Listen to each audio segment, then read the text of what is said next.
Sir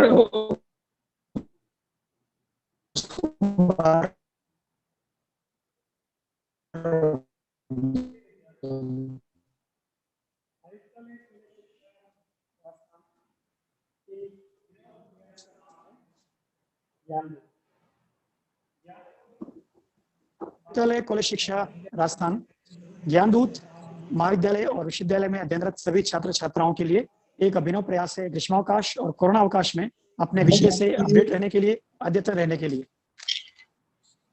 इसी प्रयास में ये जो समय दोपहर 1:40 से दोपहर 2:10 का समय है, वह हिंदी विषय को आवंटित है।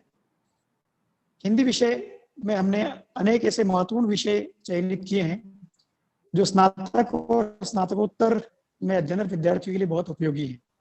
आज की इस कड़ी में मैं मनोज पंड्या श्री गोविंद गुरु राजकीय महाविद्यालय बांसवाड़ा से अपनी तकनीकी टीम के साथी डॉक्टर शफकत राणा के साथ आज के हमारे मुख्य वक्ता और हिंदी अध्यापक डॉक्टर लोकेंद्र कुमार जी, सहायक आचार्य श्री गोविंद गुरु राजकीय महाविद्यालय बांसवाड़ा का हार्दिक स्वागत करता हूं और अभिनंदन करता हूं। स्वागत करता हूं उन सभी छात्रों का जो इस ऑनलाइन YouTube क्लास में जुड़े हुए हैं। आज का हमारा विषय है भक्ति काल का भारतीय प्रसार। हिंदी साहित्य का स्वर्णयुग भक्ति काल अपने व्यापक फलक से पूरे भारत भर में प्रसारित हुआ और जिसका प्रदाय सारे विश्व ने, सारे भारत ने महसूस किया। उसी भक्ति काल के प्रसार को लेकर आज आपके समक्ष आ रहे हैं हमारे साथी डॉक्टर लोकेंद्र कुमार जी को मैं आमंत्रित करता हूं। लोकेंद्र कुमार जी।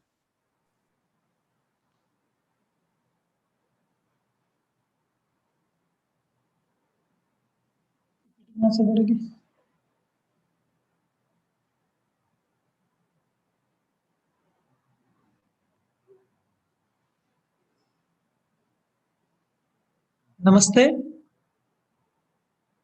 मैं डॉक्टर लोकेंद्र कुमार आज आपके समक्ष भक्ति काल भारतीय प्रसार इस विषय को लेकर के उपस्थित हूँ। तो विद्यार्थियों, मैंने आपका शेड्यूल देखा है और उसमें भक्ति काल के कई प्रकरण आपके सम्मुख प्रस्तुत हुए हैं और आगे भी होंगे।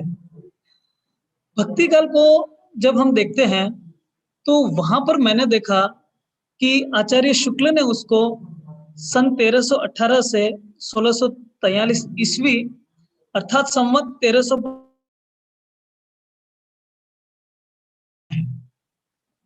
जहां तक मैं समझता हूं ये एक विभाजन है।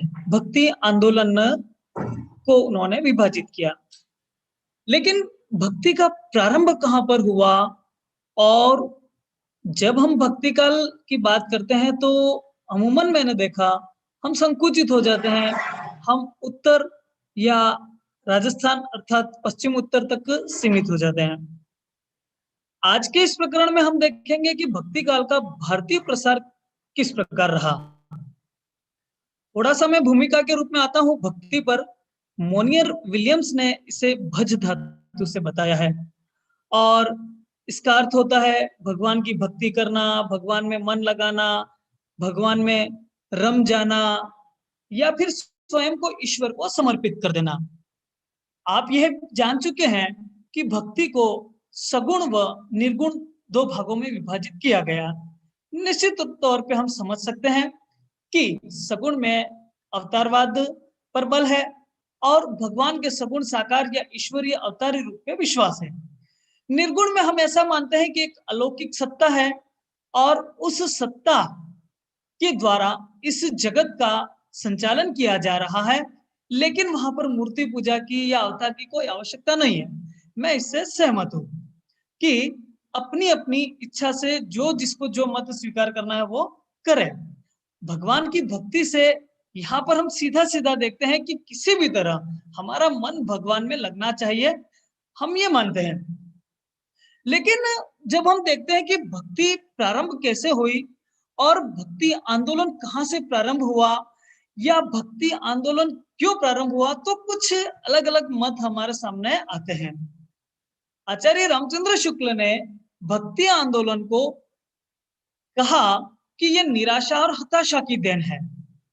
इसी प्रकार भक्ति काल को जॉर्ज ग्रियर्सन ने स्वर्ण युग माना है, और स्वर्ण युग में उन्होंने ये कहा कि बिजली की चमक के समान अचानक समस्त पुराने धार्मिक मतों के अंधकार के रूप में एक नई बात दिखाई दी।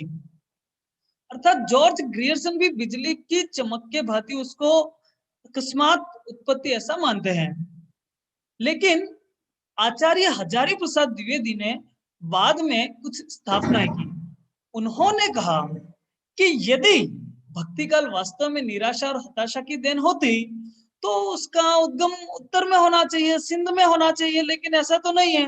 भक्ति को तो हम दक्षिण भारत में देखते हैं सबसे पहले, और दक्षिण भारत से भक्ति प्रारंभ होती है।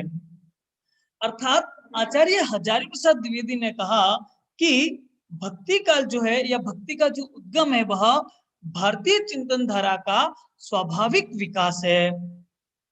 यहाँ पर मैं शिव कुमार मिश्र की एक जो उनका गद्यांश है उसको उद्धृत करना चाहूंगा कि भक्ति आंदोलन और भक्ति काल ऐसा जबरदस्त ज्वर फानता है कि उत्तर दक्षिण पूर्व पश्चिम सब मिलकर एक हो जाते हैं, सब एक दूसरे को प्रेरणा देता है और मिलजुल कर भक्ति के एक ऐसे विराट नद की सृष्टि करते हैं, उसे प्रवाहमान बनाते हैं, जिसमें अवगाहन कर राष्ट्र के कोटि कोटि साधारण जन सदियों से तप्त अपनी थाती शीतल करते हैं, अपनी आध्यात्मिक तृषा बुझाते हैं, एक नया आत्मविश्वास जिंदा रहने की, आत्मसम्मान के साथ जिंदा रहने की एक शक्ति पाते हैं। इस प्रकार हम देखते हैं शिव कुमार मिश्र और आचार्य हजार प्रसाद द्विवेदी के मत से यह सिद्ध होता है कि भक्ति कोई क्षेत्र विषय का विषय नहीं रहा है। भक्ति हम ये देखते हैं कि मानव के उद्गम के साथ ही प्रारंभ होती है। चलिए हम थोड़ा सा अगर भक्ति पर बात करें तो ऐसा मानते हैं कि जब सृष्टि प्रारंभ हुई तो जब इंसान ने जन्म लिया होगा तो यदि वो प्रसन्न हुआ होगा तो उसका हाथ ऊपर भगवान की ओर उठा होगा और कहा होगा कि हे भगवान, शुक्रिया कि तुमने मुझे इस धरती पर लाया, तुमने मुझे जन्म दिया। तो वो भक्ति है। या फिर हम देखें कि प्राकृतिक आपदाएं आई होंगी, आंधी तूफान आए होंगे, भूकंप आए होंगे, ज्वालामुखी फटे होंगे, तो उस समय जो इंसान है, जो मनुष्य है, वो भयभीत हुआ होगा और भयभीत होकर के भी उसने ईश्वर को याद किया होगा और प्राकृतिक शक्तियों की पूजा की होगी, जिसको बाद में हमने देवीय रूप दे दिए। तो ये भक्ति का ही स्वरूप है। अर्थात हम देखते हैं कि मानव सभ्यता के विकास के साथ में ही भक्ति प्रारंभ होती है। अब इस आंदोलन की ओर आते हैं। जब आंदोलन की बात करते हैं, जब हम आंदोलन की बात करते हैं तो भक्ति को हम देखते हैं, वैसे तो आंध्र प्रदेश में कृष्ण भक्ति के जो बीज हैं वो दूसरी शताब्दी में मिलते हैं। मौर्य काल, गुप्त काल में हम देखते हैं तो भक्ति अपने चरम पर थी और भागवत धर्म और उसके साथ में अन्य पंथ विकसित हो चुके थे। और उसके बाद में एक ऐसा कालखंड आया कि वहां पर हम देखते हैं कि सिद्ध और नाथ साहित्य, मच्छिंद्र नाथ, गोरखनाथ, उन्होंने योग साधना पर बल देते हुए अपने भक्ति मार्ग को एक अलग नई दिशा दी। लेकिन मैं समझता हूँ वह भी अपने आप में भक्ति ही थी, क्योंकि जो नाथ पंथी हैं वो भगवान शिव को अपना आराध्य स्वीकार करते हैं। यहाँ तक कि भगवान शिव को वे आदि गुरु मानते हैं। अब हम बात करते हैं, उससे थोड़ा सा क्रमिक रूप से आगे बढ़ते हैं। तो जो बीच में एक कालखंड आया जहां पर भक्ति में कहीं पर शिथिलता देखते हैं या फिर जो ध्यान है वो बढ़ता हुआ दिखता है, तो वहां पर हम देखते हैं कि आद्य गुरु शंकराचार्य, जो कि केरल के मूल निवासी थे, केरल और वहां के कालड़ी ग्राम में उनका जन्म हुआ था। आद्य गुरु शंकराचार्य ने भक्ति को एक नवीन स्वरूप प्रदान किया और उन्होंने अपने मत अद्वैत के द्वारा एक बार पुनः भक्ति की स्थापना की। उन्होंने ईश्वर को पूर्ण व वास्तविक माना और साथ ही संसार को भ्रम या माया माना। इस प्रकार उनका दार्शनिक मत बहुत फला फूला और उसके पश्चात उन्होंने भक्ति का, क्योंकि मेरा विषय है भारतीय प्रसार, तो उन्होंने भारत के 4 दिशाओं में, 4 कोनों में मठ स्थापित किए। 4 मठ, जिनमें गोवर्धन पीठ जो पुरी में है, शारदा पीठ जो द्वारका में है, ज्योतिर्पीठ जो बद्रीनाथ में है, और श्रृंगेरी पीठ जो मैसूर में है। उन्होंने इस प्रकार ये चारों दिशाओं में इन पीठों की स्थापना करके पूरे भारतवर्ष को एक सूत्र में बांधने का प्रयास किया और भारतीय मनीषा को एक नई दिशा प्रदान की और भगवत धर्म में दीक्षित करने का उन्होंने कार्य अपने हाथ में लिया। उन्होंने उपनिषद, ब्रह्मसूत्र, गीता पर कई भाष्य लिखे और इस प्रकार जो भक्ति हमारी प्रारंभ होती है वह धीरे धीरे चहुं और प्रसारित होती है। यहां से हम आगे बढ़ते हैं, केरल से हम आते हैं तमिलनाडु में। तमिलनाडु में 2 मत पुष्पित पल्लवित हो रहे थे और वो थे आलवार और नायनार संत। आलवार जो वैष्णव भक्त थे, उनके संख्या 12 थी, अर्थात 12 आलवार संत थे और उनके जो पद हैं उन पदों को दिव्य प्रबंधन नामक एक ग्रंथ में संकलित किया गया है। इसका संकलन रंगनाथ मुनि ने किया है। इन 12 अलवार संतों में एकमात्र महिला जो संत थी वो अंडाल या गोदा थी। नायनार शैव मतावलंबी थे, भगवान शिव की पूजा करते थे। इनकी संख्या 63 थी और उनके पदों का संकलन नाम्बी अनर नाम्बी ने किया था। ग्रंथ का नाम तेवरम है। तो इस प्रकार 7वीं से 12वीं शताब्दी के मध्य हम दक्षिण भारत में जो भक्ति देखते हैं वह आलवार संत और नायनार संतों के द्वारा पुष्पित पल्लवित हुई और उस भक्ति की जो मूल उत्स है, जो मूल उद्भावना कही जा सकती है, जो उसका बीज कहा जा सकता है, वो हमें दक्षिण भारत में अलवार और नायनार संतों में दिखता है। अब हम कुछ और आगे भक्ति का प्रसार देखें तो हम आते हैं कर्नाटक में। कर्नाटक में संत बसवेश्वर का बहुत योगदान है। उन्होंने 12वीं शताब्दी में कर्नाटक के बागेवाड़ी ग्राम, जिला बीजापुर में जन्म लिया। ये कन्नड़ का एक साहित्य है जिसे बसवे शरण साहित्य कहा जाता है। कर्नाटक में कन्नड़ शरण साहित्य है। इसकी रचना संत बसवेश्वर ने 12वीं शताब्दी में की थी। संगमेश्वर पर स्थित शिव मंदिर और इसी कारण उनके वचनों के अंत में कुडल संगम देव शब्द आता है, जो भगवान शिव को संबोधित किया जाता है। आपको आश्चर्य होगा कि संत बसवेश्वर वहां के राजा के दंडनायक थे और अपनी मेघा शक्ति के कारण उन्होंने न सिर्फ भक्ति बल्कि राजनीतिक छल प्रपंच और कूटनीति को रोका। वे वीर शैव पंथ की स्थापना करते हैं और सामाजिक कुरीति, ये बात आपको सभी संतों में मिलेगी। सामाजिक कुरीतियां या फिर छुआछूत, जाति पाति, ये सभी संतों में प्राय आपको समान रूप से देखने को मिलेगा कि इन्होंने इनका विरोध किया और तभी जाकर के ये संत का दर्जा प्राप्त कर सके। संत बसवेश्वर की शिष्या जो थी वह थी अक्का महादेवी। ये भगवान शिव की सगुण भक्ति करते हैं। देखिए, आप उत्तर भारत में जब देखते हैं तो आपको भगवान राम की भक्ति मिलेगी, भगवान कृष्ण की भक्ति मिलेगी और मीरा का जो दाम्पत्य भाव है वो आपको भगवान कृष्ण से मिलेगा।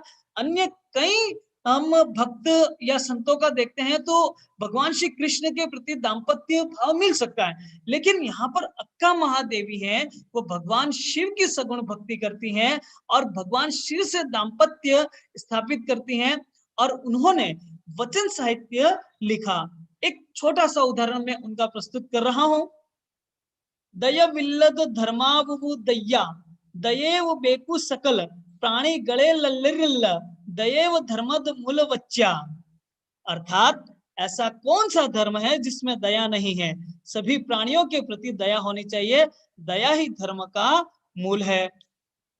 इस प्रकार ये हम अक्क महादेवी, ये संत बसवेश्वर का पद था।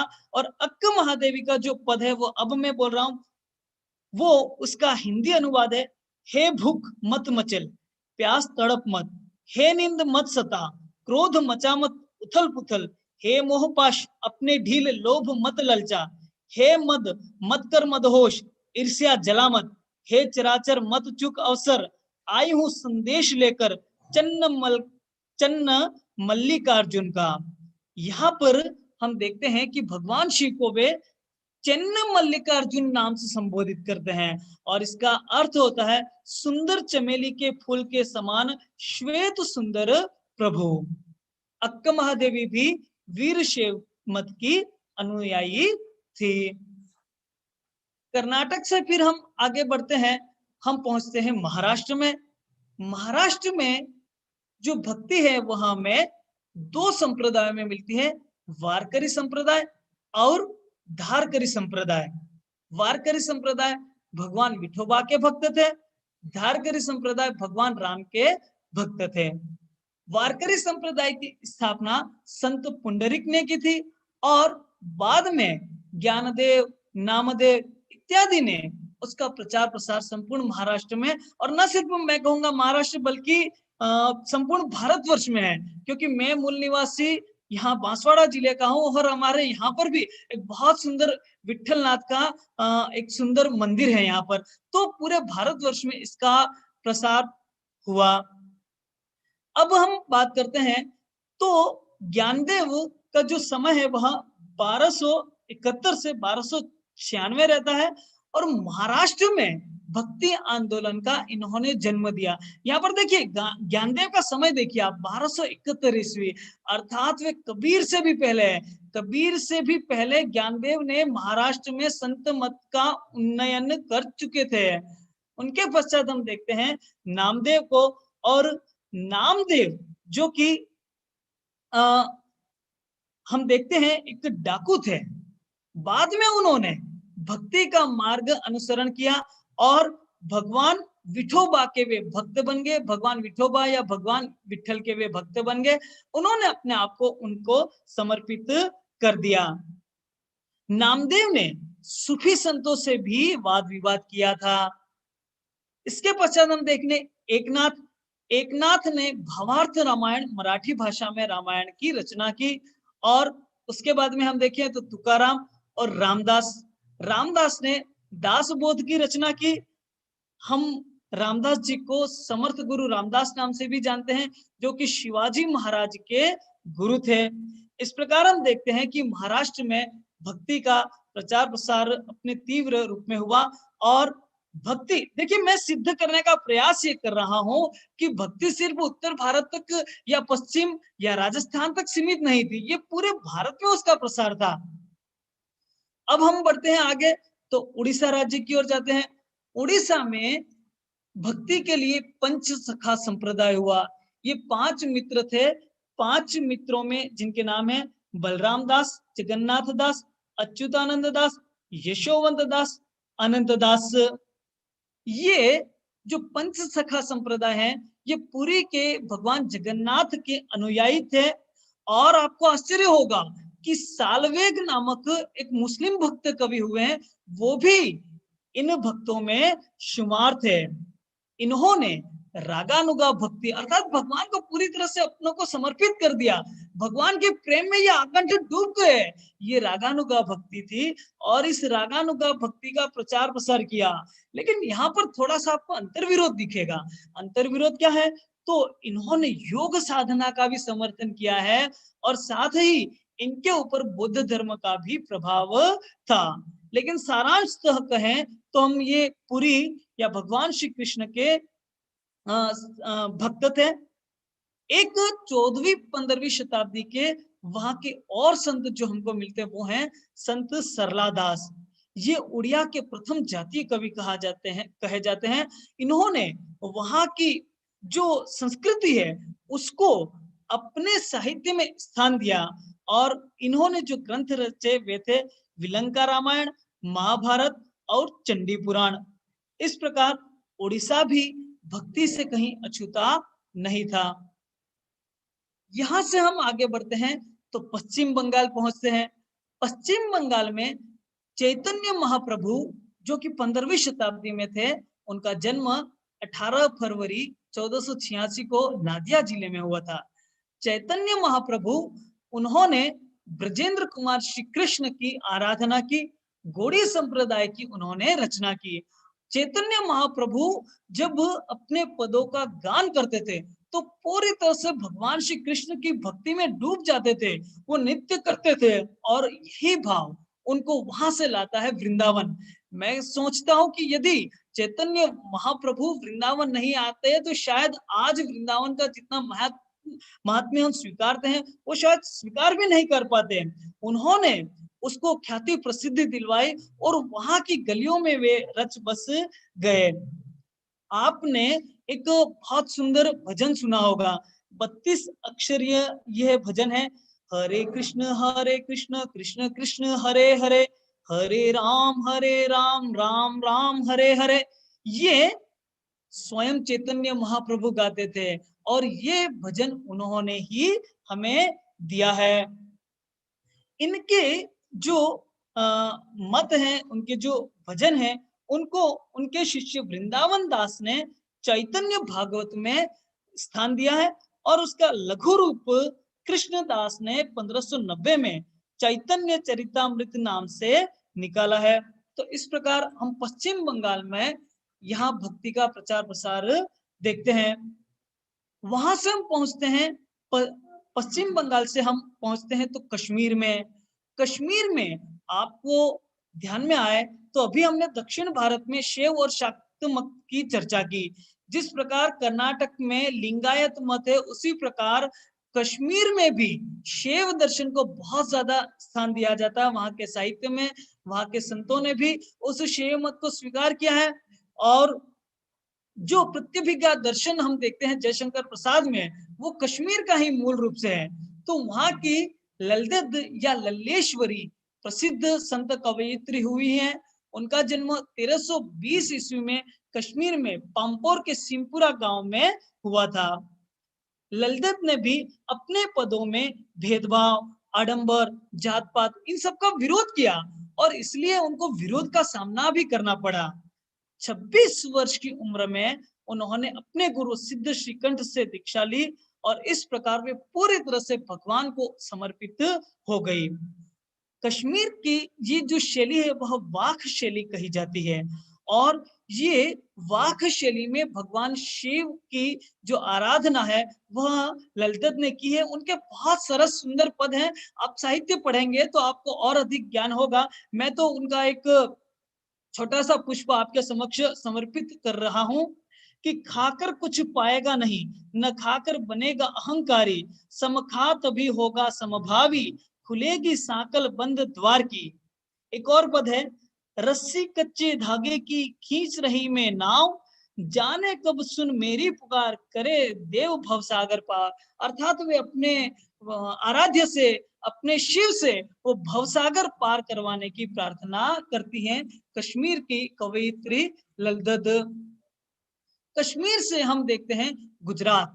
गुजरात जो हमारा बिल्कुल निकटस्थ प्रदेश है और हमारे यहाँ पर तो गुजराती भाषा का बहुत ज्यादा प्रभाव है।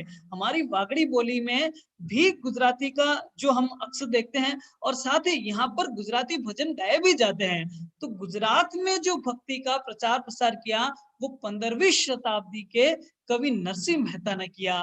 ये जूनागढ़ के समीप तलाजा ग्राम में जन्मे थे और वहां पर उन्होंने भी इसी प्रकार कृष्ण, भगवान कृष्ण को अपने आप को समर्पित कर दिया।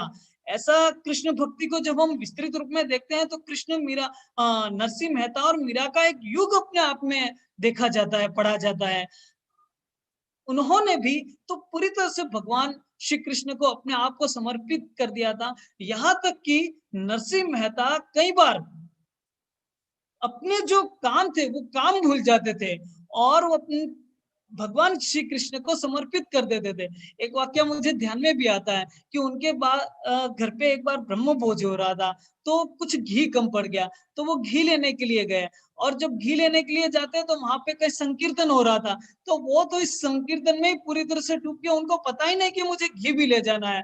बाद में जब वो पूरी रात्रि वो संकीर्तन में डूबे रहे, तो सुबह उठ करके जब जाते हैं और अपनी पत्नी से क्षमा याचना करते हैं कि मुझे माफ कर देना, मैं घी नहीं ला सका और अब मैं ये लेकर के आ रहा हूं, तो उनकी पत्नी कहती है कि क्या बात करते हो, आप तो रात को घी लेकर के आए और बाकायदा सभी ने यहाँ पर भोजन किया है, प्रसादी ग्रहण किए है। तब उन्हें ज्ञात होता है कि वो भगवान श्री कृष्ण स्वयं थे, और उन्होंने वहां पर दर्शन दिए और उनकी पत्नी को उन्होंने दर्शन दिए। तो वो कहते हैं कि मैं तो वहां पर भक्तों के साथ में संकीर्तन में था, मुझे तो पता ही नहीं। तो इस प्रकार उनका महात्म्य था। उनकी रचनाएं हम देखते हैं, सुदामा चरित, गोविंद गमन, चातुर्यो, सूरत संग्राम, श्रृंगार माला, इस प्रकार ये नरसिंह मेहता की रचनाएं हैं। यहाँ पर मैं गांधी जी को याद करता हूँ। गांधी जी का प्रिय भजन था, वैष्णव जन तो तेने कहिए। आपको सुखद अनुभूति होगी कि इस भजन के रचयिता भी नरसिंह जी मेहता थे, कि वैष्णव जन तो तेने कहिए, जे पीर पराई जाने रे, पर दुखे उपकार करे तो मन अभिमान न जाने रे। ये भजन भी उन्होंने ही रचा है। वहां से हम आगे बढ़ते हैं उत्तर क्षेत्र में। अब उत्तर क्षेत्र के जो हम कवि हैं वह तो आप जानते ही हैं, और आपके अलग अलग जो आपने विषय देखे हैं उनमें भी कई आप जब राम भक्ति, कृष्ण भक्ति या सूफी काव्य को अलग अलग तरीके से पढ़े हैं, तो उनमें आपने देखा ही है। उत्तर क्षेत्र में हम देखते हैं कि भक्ति उपजी द्राविड़ी लाए रामानंद, अर्थात रामानंद है जो उत्तर में श्री राम भक्ति को लाए, और राम भक्ति का प्रचार प्रसार संपूर्ण भारतवर्ष में उन्होंने किया, पूरे उत्तर क्षेत्र में। लेकिन रामानंद का महत्व उससे भी ज्यादा है। उन्होंने भक्ति का अधिकार सभी जातियों को प्रदान किया, कोई एक जाति तक सीमित नहीं रखा। उन्होंने भेदभाव का तीव्र विरोध किया, और इस प्रकार हम देखते हैं कि रामानंद के 12 शिष्य हुए, जिनमें कबीर, धन्ना, पीपा, सेन, सुरसरा, ये सभी उनके शिष्य थे। इन 12 शिष्यों में हमने देखा कि बाद में भक्ति का प्रचार प्रसार संपूर्ण उत्तर भारत में इन्होंने किया। उनके प्रमुख शिष्यों में जो थे वह थे कबीर। कबीर ने, अब कबीर बिल्कुल पढ़ना लिखना नहीं जानते थे, वे तो ढाई अक्षर प्रेम का कहते थे, ढाई अक्षर प्रेम में विश्वास रखते थे। उनके शिष्य धर्मदास ने उनके ग्रंथ बीजे का बाद में संकलन किया, उसको एक मूर्त स्वरूप प्रदान किया। तो कबीर का जो प्रमुख ग्रंथ है वह बीजक है, जिसके 3 भाग है, साखी, सबद और रमेनी। तुलसीदास जी के आप परिचय के मोहताज ही नहीं है। उन्होंने रामचरितमानस जैसे महाकाव्य की रचना की। रामचरितमानस आज हमारा कंठहार है, आज प्रत्येक घर में उसकी पूजा की जाती है। उस विशाल महाकाव्य की रचना तुलसीदास जी ने 1574 ईस्वी में की थी। ऐसे तुलसीदास जी के भी 12 ग्रंथ है। रामचरितमानस के अलावा कवितावली, विनय पत्रिका, रामलला नच्चू, ऐसे उनके और भी ग्रंथ हैं, और उनका अवधी और ब्रज भाषा पे समान अधिकार था। पर बहुत ज्यादा हम यदि उस पे बात करेंगे तो थोड़ा सा हमारा विषय रह जाएगा। जैसे कि हम बात करते हैं सूफी काव्य, सूफी काव्य का आप अलग से प्रकरण भी देखेंगे। तो सूफी काव्य को भी हम देखते हैं, तो वहां पर भी, वहां सूफी काव्य के भी 5 शाखा हैं, जिनमें चिश्ती, सुहारवर्दी, नक्शबंदी, ये शाखाएं हैं। जैसे ने पद्मावत जैसे महाकाव्य की रचना की। इसके बाद में अखरावट, कहारनामा, ये उनके अन्य ग्रंथ हैं। तो एक सूफी भी अपने आप में एक बहुत बड़ा आंदोलन हुआ, जो उत्तर प्रदेश से होते हुए दिल्ली और दिल्ली से हमारे यहाँ पर पहुंचता है राजस्थान में, अजमेर में, और वहां से दक्षिण में हम दक्षिणी हिंदी में भी उसका प्रभाव देखते हैं। तो जो सूफी संत होते थे वे भी अपने आप को पूरी तरह से ईश्वर को समर्पित कर देते थे, फना कर देते थे, उसमें खो जाते थे, रम जाते थे। और सूफी के भी अपने घराने आज हम देखते हैं तो उसके द्वारा ये भगवान या अल्लाह या ईश्वर की इबादत करते हैं। उसके बाद हम देखते हैं तो मलूक दास, ये मलूक दास वही हैं जिन्होंने अजगर करे न चाकरी, पंथी करे न काम, कहे गए दास मलुका, सबके दाता राम। तो ये आलसियों का महामंत्र मलूक दास जी ने दिया था। इस प्रकार आज, लेकिन यहाँ पर हम प्रेरणा लें कि मलूक दास जी को उनके शिष्य उनकी शिक्षाओं के द्वारा आज भी पूरे भारतवर्ष में जाना जाता है। सुर सुर को हम जानते ही हैं, उन्होंने सूर सागर, सूर सालावरी, साहित्य लहरी इत्यादि ग्रंथों की रचना की। भगवान श्री कृष्ण की लीलाओं का जैसा वर्णन सूर ने अपनी बंद आंखों से किया है, वैसा शायद कोई खुली आंखों से भी नहीं कर सकता। उनके महात्म्य को हम जानते ही हैं। उन्होंने श्रीमद् भागवत से अपना जो उनका दसम स्कंद है वहां से अपना सूर सागर की जो कथ्य है वहां से लिया और उसपे ये साहित्य रचा।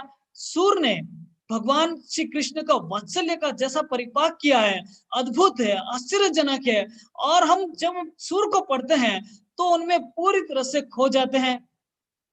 इसके बाद हम देखते हैं रसखान।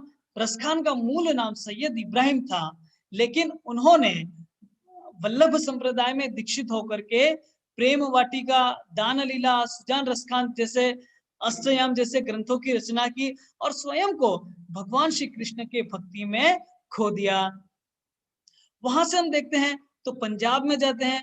पंजाब में गुरु नानक को हम याद करते हैं। गुरु नानक देव का जन्म तलवंडी में 1469 ईस्वी में हुआ था। उन्होंने सिख पंथ की स्थापना की। हम देखते हैं कि उनकी जो रचनाएं हैं वो है जप्पू जी, असदीवार, सोहिला, रहीरास, ये उनकी प्रमुख प्रमुख रचना है।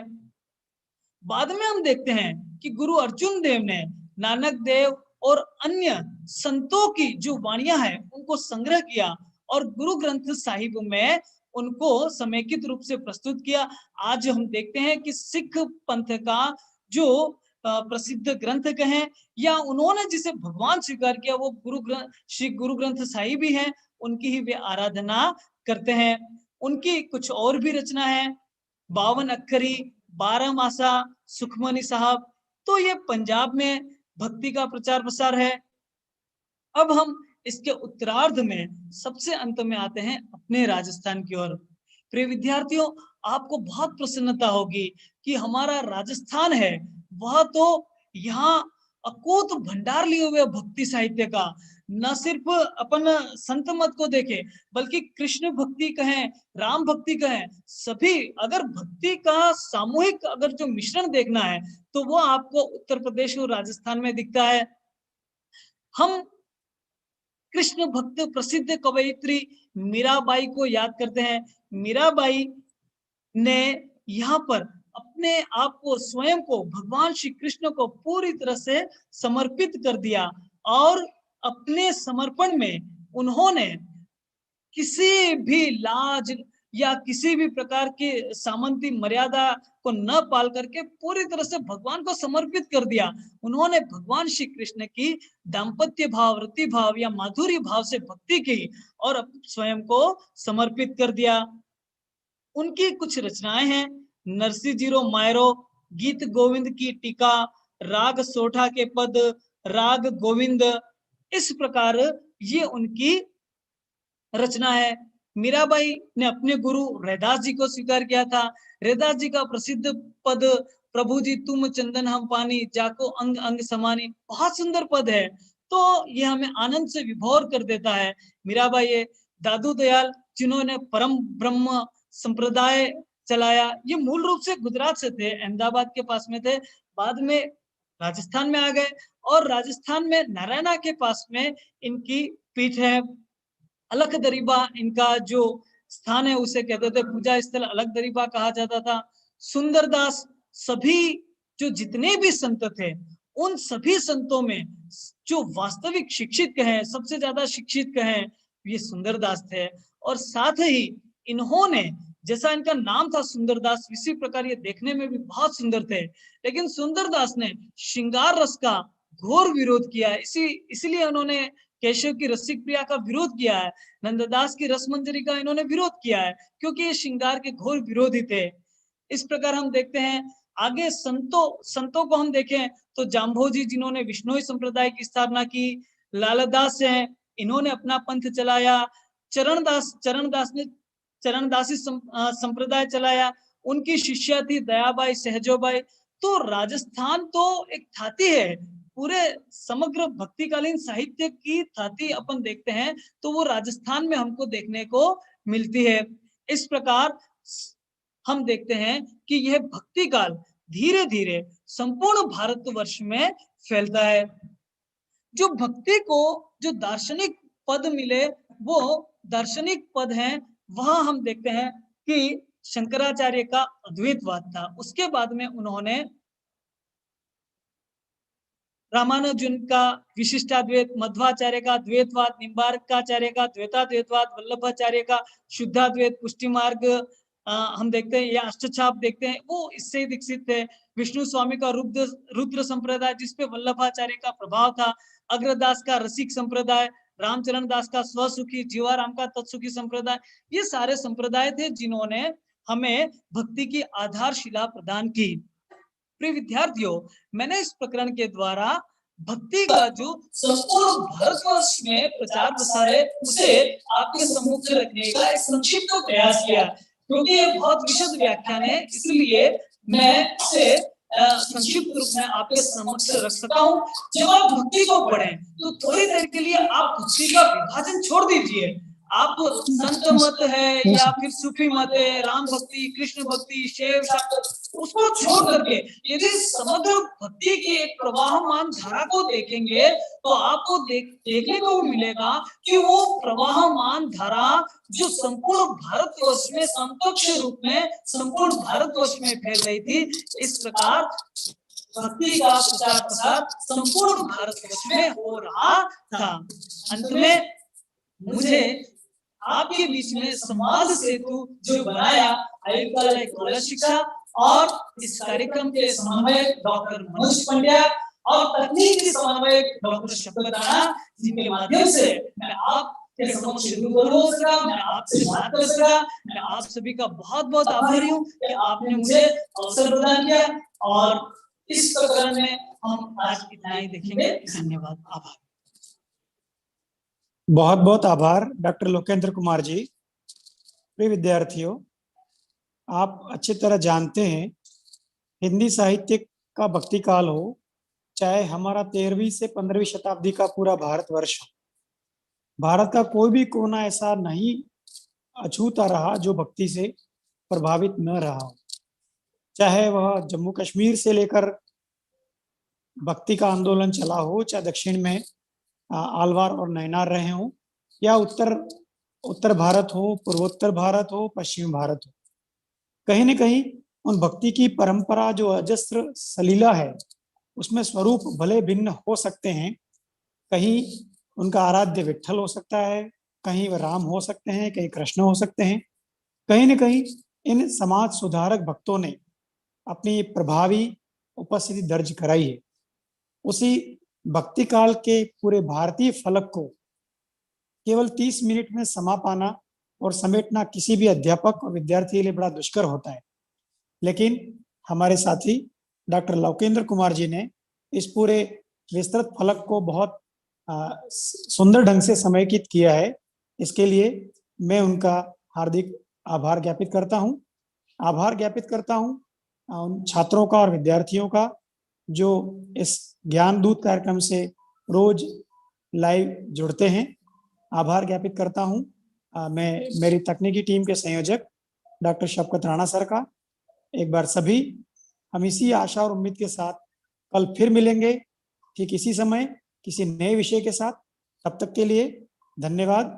जय हिंद।